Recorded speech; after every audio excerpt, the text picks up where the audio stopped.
been a very busy time for you and for United Family Healthcare.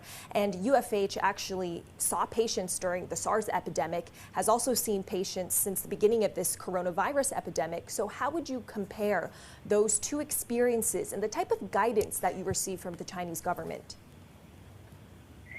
Well, I have to say that SARS certainly came as a big shock to everybody in China. And in both cases, it took a while for the government to get their act together and to form a plan. But once things became recognized in mid-January, we saw the government spring into action this time in a really well-organized way. And they helped all of our hospitals put together protocols that allowed us to safely screen suspected coronavirus patients, but at the same time be able to carry on seeing patients that didn't have coronavirus, that had ongoing needs like cancer patients, stroke, cardiac disease patients that couldn't get access to the normal place they go in the public hospitals because those hospitals were overwhelmed with COVID situations. So, yeah, we saw a much better and earlier organized approach from the government. And in terms of the strains on the hospital system, I was just going to follow on that point you just mentioned in terms of the sort of strengths and weaknesses that have really been underscored by this pandemic. Many have pointed to that hospital-centric system that resulted in this strain on the hospital system very early on and very quickly.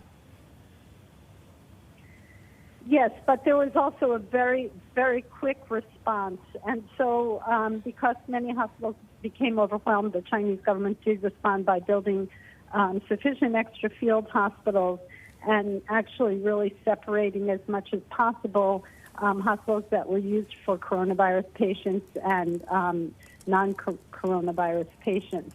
I think going forward, the government realizes that the hospital system is absolutely necessary, but very overstrained. And so the hospitals in Wuhan were at 94% capacity before this whole thing started. And in many big cities, the public hospitals are over 100% capacity. So I think this is another wake-up call.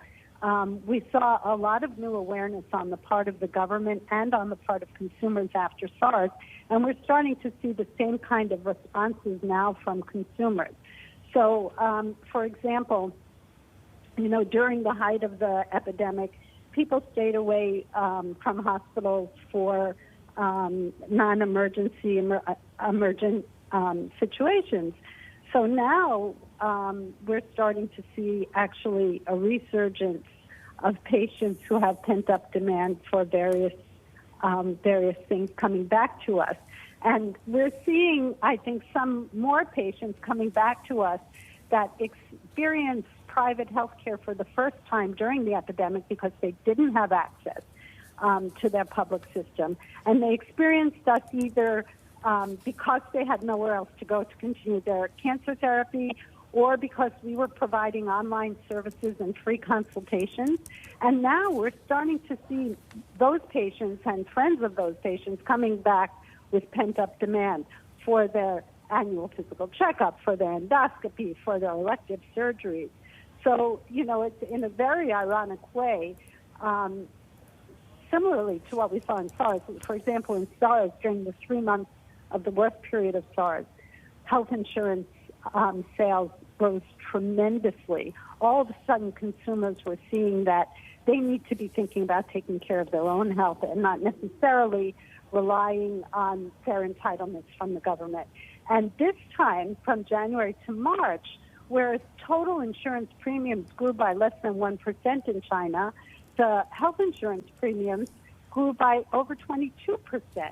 So we see a new level of interest by a new segment of population in premium private health care. And at the same time, I think the government really appreciated the participation of the private sector in dealing with the epidemic.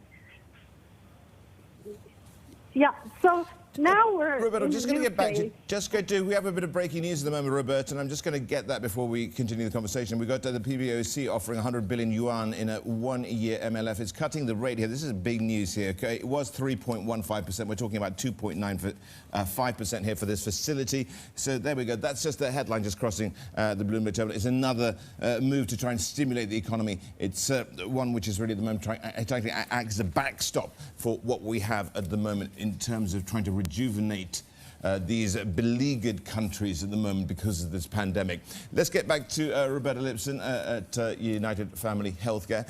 Roberta, you mentioned it here as well, people staying away from hospitals. I have a friend of mine in England who is a doctor and says that don't go to the hospital if you want to be treated for anything minor because the chances are you might well pick up COVID-19. Now, this is it. I mean, many hospitals have acted as super spreaders in many ways, and many health professionals as well themselves have become infected. It's very worrying, isn't it? It is worrying, and that's why it's so important that the government, in situations like that, be able to separate, test really quickly, contact trace, and separate people that are even suspected of coronavirus from the mainstream of the hospital. And it's really important that the proper PPE is available for doctors. And we feel like we did that in our system and haven't had one staff get sick. And this is something that can be done. It needs planning. We've been doing drills for years after SARS, and we believe that many, many more hospitals will be learning that they can't let down their guards for things like that going forward, because it's a tragedy when healthcare workers get sick because they're not properly prepared. That having been said, I'd also like to direct the conversation for a moment about recovery, given that piece of news from PBOC. We're really feeling in Beijing that the government is gearing up for recovery in a big way. People are back to work with a lot of precautions. I get my temperature taken 3 times on my way into the office. I have to show a QR code that shows I haven't been out of Beijing for the last 2 weeks. You need that QR code to get into any mall or store or certainly our hospital or offices. So I feel like we're being kept pretty safe. They're getting ready to restart schools, and they've asked our hospital to be now a screening center for large numbers of employees at offices around Beijing that want to get back to work in a safe way. So we'll be doing RNA screening for that.